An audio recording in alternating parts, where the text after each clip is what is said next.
90তম বর্ষের খুঁটি পুজো এবং কাঠামো পুজো আজকে শুরু হয়ে গেল জগৎ মুখার্জি কর্ম থাকে, তার মধ্যে একটা অংশ দুর্গাপুজো। তো তার আগে যে কাজগুলো করণীয় ছিল সরকারের, সেগুলো 12ই জুলাই জগৎমুখী পার্কের খুঁটি পুজো। গত বছর ওনারা এআই দুর্গা করে কিন্তু কলকাতা, উত্তর কলকাতার বুকে বেশ নাম করেছে। দেখা যাক এই বছর অভিজিৎ ঘটকের হাত ধরে তারা কি আমাদের দেয়। চলো তাদের আজকে খুঁটি পুজোটা দেখে নেওয়া যাক।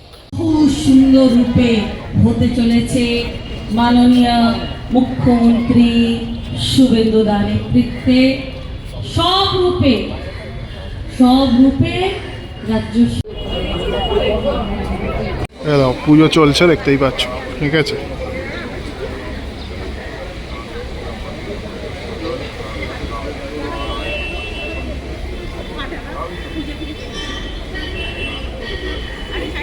সভার মাননীয় বিধায়িকা শ্রীমতী পূর্ণিমা চক্রবর্তী রয়েছেন, ক্লাব সদস্যরা প্রবীণ নবীন এর মেলবন্ধনে যে সদস্য দিয়ে জগৎ মুখার্জি পার্কের পুজো সুসংগঠিতভাবে এই সময়টুকুর মধ্যেই এই জগৎ মুখার্জি পার্ক আবারও সেজে উঠবে। এখানে কিন্তু সংকল্প করা হচ্ছে, দেখতেই পাচ্ছ। এবং প্রতি বছরের মতো আমরা জানি আপনারা আমাদের করছি, অন্যকাল আপনাকে একটু সামনে এগিয়ে আসার জন্য অনুরোধ করছি।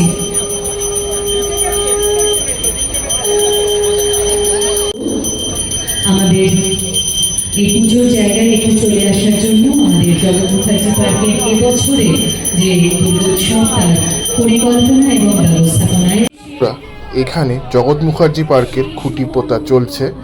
আর এই খুঁটি পোতার সাথে সাথেই কিন্তু তাদের 90 বছরের শারদ উৎসবের সূচনা হয়ে গেল, সেটা বলা যেতে পারে।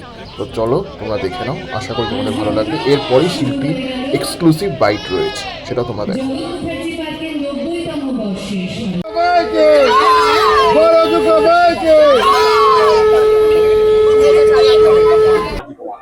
হ্যাঁ, জগৎ মুখার্জি পার্কে এত বছর একটা ভিন্ন স্বাদের পুজো হয়ে এসছে, একটা অন্য ধরনের পুজো হয়ে এসছে। এবং জগৎ মুখার্জি পার্কের সঙ্গে আমি যখন কোলাবোরেট করেছি, আমারও একটা নিজস্ব একটা প্যাটার্ন আছে কাজে, প্রত্যেকটা শিল্পীরই থাকে। তো সেই প্যাটার্নটাকে বজায় রেখে, মানুষের প্রত্যাশাকে মাথায় রেখে আবার একটা অন্য ভিন্ন স্বাদের পুজো জগৎ মুখার্জি পার্কে 2026-এ এবছর আপামর বাঙালি যাদের দুর্গাপুজো নিয়ে মাথা ব্যথা আছে, দুর্গাপুজো যারা পছন্দ করে, ভালোবাসে, তাদেরকে আমি উপহার দিই। আমাদের গোটা পশ্চিমবঙ্গে একটা সরকারি পালাবদল ঘটলো, আমরা সবাই জানি। তো সেই নিয়ে দুর্গাপুজো একটা প্রশ্নবোধক চিহ্নের মধ্যে ছিল আজ থেকে দিন 15-20 মাস আগেও, যে দুর্গাপুজোটা কীভাবে হবে না হবে। তো আমরা ভীষণ অল্প সময়ের একটা প্রস্তুতির মধ্যে দিয়েই আমরা এই খুঁটি পুজো হওয়া থেকে শুরু করে আমরা এই কাজে নামবো, সবটাই খুব অল্প পরিসরের মধ্যেই হয়েছে এবং গোটা বিষয়টা এখন একটা প্রসেসের মধ্যে আছে।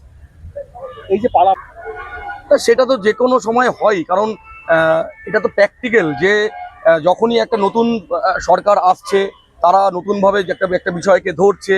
তা মানে শুধু তো দুর্গাপুজোর নিয়ে ভাবাটাই একটা সরকারের কাজ না, তার বাইরেও সরকারের বিভিন্ন রকম কাজকর্ম থাকে, তার মধ্যে একটা অংশ দুর্গাপুজো। তো তার আগে যে কাজগুলো করণীয় ছিল সরকারের, সেগুলো করেছে। তারপর যখন আস্তে আস্তে সরকার তাদের মতন করে আমাদের দুর্গাপুজো করার অনুমতিটা দিলেন, তখনই আস্তে আস্তে আমরা ক্লাবগুলো একটু চিন্তার ভাসটা কমলো, না আমরা পুজোটা এবছর করব। এবং আমরা সেই নান্দনিকতা, এটুকু চ্যালেঞ্জ নিয়ে বলছি, অন্যান্য বছর যে নান্দনিকতা, যে সৃষ্টিশীলতা রেখে আমরা শিল্পীরা দুর্গাপুজো করে এসেছি, সেটাও কেউ এবছর একটা বড় চ্যালেঞ্জ, ওটাকে বজায় রাখাটাও আমাদের একটা বিরাট কর্তব্য, প্রত্যেকটা শিল্পীর, আমার একার নয়। তো সেই জায়গাটাকে ধরে রাখার দায়িত্বটাও আমাদের। তো নিশ্চয়ই এটা 26, 27, 28 আস্তে আস্তে আমরা যেরকম পুজো দেখে অভ্যস্ত কলকাতায়, আবার সেই জায়গায় ফিরে যাব, এটা আমি খুব আশাবাদী। তুমি একজন শিল্পী, তোমার মতন প্রচুর শিল্পীর স্বাধীনতা রয়েছে, কিন্তু আমরা প্রচুর শিল্পীর সাথে কথা বললাম, ঠিক এইভাবে করেই বলছি, প্রচুর শিল্পীর কাছে এটাও জানতে পেরেছি যে মণ্ডপে বেশি লাল রং আগে লাগানো যেত না, পদ্ম ফুলের কাজ করা যেত না। তো এইরকম কখনো কি বাধা সৃষ্টি হয়েছে? মানে এই যে তুমি পুজো করছো, তো কখনো কি এরকম সম্মুখীন তোমার সৃষ্টি হয়েছে, এরকম কিছু বাধা সৃষ্টি হয়েছে? পদ্ম ফুল ছাড়া তো দুর্গাপুজোই হবে না, মানে মা দুর্গাতেই তো পদ্ম ফুল লাগে, পদ্ম ফুল ছাড়া কি মা দুর্গা পুজো সম্পন্ন হয় না? আমি কখনো আজ অবধি কখনো এরকম একটা মানে আমার শিল্প যে আঙিনায় এরকম কোনো সম্মুখীন হইনি যে কোনো বিশেষ রং বা বিশেষ কোনো রংকে আমি ব্যবহার করতে পারবো না, এখনো অবধি হয়নি। এবছর যে পুজো করছি সেক্ষেত্রেও আমি ফেস করতে হচ্ছে না, কারণ এটা একটু যারা ম্যাচিওর, যে পুজো কমিটি বা যারা দীর্ঘদিন ধরে দুর্গাপুজো করে আসছেন বিভিন্ন শিল্পীকে নিয়ে, তাদেরকে এটা বোঝা উচিত। এবং আমি বাকিদের উদ্দেশ্যেও বলবো যে শিল্পের কোনো রং হয় না। একটা শিল্পী সে স্বাধীন, সে তার স্বাধীন চেতায় ভাবে, এবং সে যে রংটাই ব্যবহার করুক, সে যে মেটেরিয়ালটাই ব্যবহার করুক, সেটা কাকতালীয়ভাবে কারোর কোনো রাজনৈতিক দলের নির্দিষ্ট হয়তো সিম্বল হতে পারে বা বিষয় হয়ে উঠতে পারে, কিন্তু শিল্পী কখনো সেইভাবে ভেবে করেই না। সে তার স্বাধীন চেতা, তার যে বিষয়, তার যে কনসেপ্ট, সেখানে যেটা গিয়ে লিঙ্ক করে সে সেটাই করতে চায়।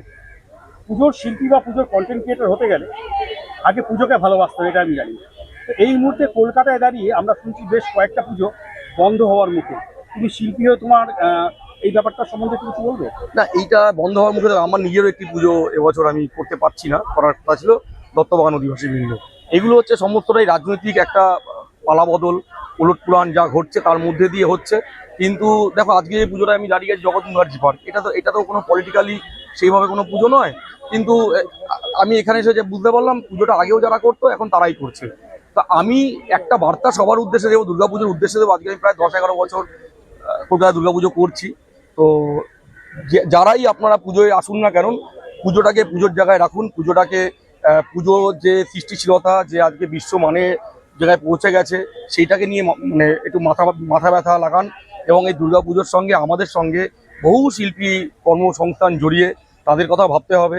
তো এইভাবে বলবো, দুর্গাপুজোটাকে প্রত্যেকের প্রোটোকল থাকতে পারে, সবাই সবার প্রোটোকল মেনে দুর্গাপুজো করবে, কিন্তু দুর্গাপুজোর যে শিল্পের যে আঙিনা, সেটাকে বজায় রেখে আপনারা পুজোটা করুন। শিল্পী হিসেবে তুমি এবার জগৎ মুখার্জি পার্কে একটু যদি হিংসা কি করতে চলেছে?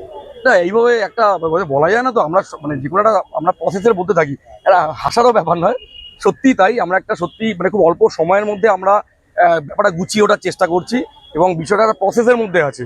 কি হবে না হবে আমরা মানে গতকালকে আমরা মিটিংয়ে বসেছি, আলোচনার মধ্যে দিয়ে চলছে বিষয়টা। খুব শিগগিরই 10-15 মধ্যে আমরা একটা টিজার দেবো যে আমরা আলটিমেটলি কি হতে চলেছে। তাহলে অভিজিৎদার নামেই বলি, জগৎ মুখার্জি পার্কে অভিজিৎ মানে কবি হার নেই হয়, অভিজিৎ। তো যাই হোক, খুব ভালো থেকো অভিজিৎদা। আর আমরা তোমার কাজ তো প্রচুর জায়গায় দেখেছি, এবারও দেখতে চাই। আর উত্তর কলকাতার জগৎ মুখার্জি পার্ক মানে একটা অনবদ্য আমাদের কাছেও। তো সুতরাং তোমার পথ চলাকে আমরা সবাই স্বাগত জানালাম, এবং আগাম শারদীয়ার শুভেচ্ছা তোমাকে। তোমার মধ্যে দিয়ে যত মানুষ দেখছে, এবং কলকাতার যারা পুজোপ্রেমী মানুষ, প্রত্যেককে আমিও আগাম শুভেচ্ছা জানাচ্ছি।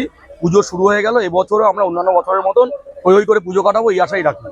Thank you. বন্ধুরা, এতক্ষণ দেখছিলে জগৎ মুখার্জি পার্কের খুঁটি পুজো এবং তাদের শারদোৎসবের সূচনা। কেমন লাগলো জানিও। আগের বছর তো ওনারা এআই দুর্গা করে উত্তর কলকাতার বুকে বেশ নাম করেছিল। তো এই বছর অভিজিৎ ঘটক নতুন শিল্পী এবছর ওনাদের জন্য। তো তিনি কিভাবে এই 90 বছরে জগৎ মুখার্জি পার্কে রাঙিয়ে তুলবে সেটা দেখার বিষয়, তোমাদের সাথে আমরাও দেখব। তো চলো, টাটা বাবাই। আর এই পুজোর আপডেট পরবর্তী সময় কিন্তু আমি পোস্ট করতে থাকবো। চলো, টাটা।